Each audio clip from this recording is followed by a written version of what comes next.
Pending బిల్లులు చెల్లించాలని demand చేస్తూ నేడు చలో హైదరాబాద్ పిలుపుల నేపథ్యంలోని సిద్దిపేట జిల్లా హుస్నాబాద్ మండలంలోని తాజా మాజీ సర్పంచ్లను పోలీసులు ముందస్తుగా అదుపులోకి తీసుకున్నారు. గ్రామాల అభివృద్ధి విషయంలో జరిగిన పనులకు బిల్లులు చెల్లింపులు జరగకపోవడంతో సర్పంచ్లందరూ అప్పుల పాలు కావడం జరిగిందని ఈ సందర్భంగా తాజా మాజీ సర్పంచ్లు వాపోయారు. సర్పంచ్లు పదవీ కాలం ముగిసినా 18 నెలలు కావస్తున్నా ఇప్పటి వరకు బిల్లులు రావడం లేదన్నారు.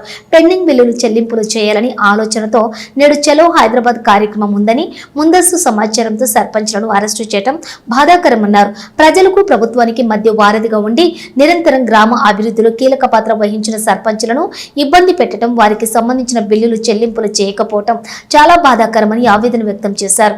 ఇప్పటికే ఎంతో మంది సర్పంచ్లు అప్పుల పాలై ఆత్మహత్యలు చేసుకోవడం జరిగిందని, ఇప్పటికైనా సర్పంచ్లు పెండింగ్ బిల్లులు చెల్లించాలని రాష్ట్ర ప్రభుత్వాన్ని కోరారు.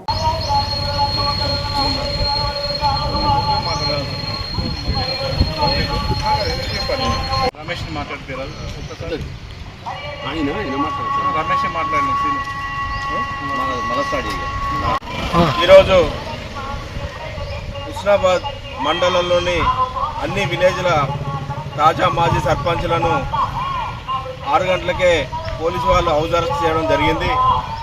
అది ఎందుకంటే ప్రభుత్వం ఏమో మీదికి పైసలు గ్రామ పంచాయతీ పైసలన్నీ మేము 10 లక్షలు 20 లక్షల లోపు ఉన్న వాళ్ళకు సర్పంచులకు పైసలు పంపించినామని చెప్తారు. మీది మాటలకు ప్రభుత్వం మాట్లాడిన దానికి ఈ మా అకౌంట్లో 0 బిల్లు ఆయన వేసినట్టు అకౌంట్లో 0 ఉంటుంది.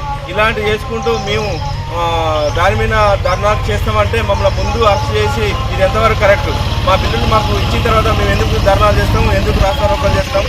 నేను తక్షణమే మా బిల్లులు ఎమ్మడే ఈ రోజు వరకు కూడా రాలేదు, కాబట్టి తక్షణమే బిల్లులు మాకు రిలీజ్ చేయాలని మేము సర్పంచులు అందరం డిమాండ్ చేస్తున్నాం.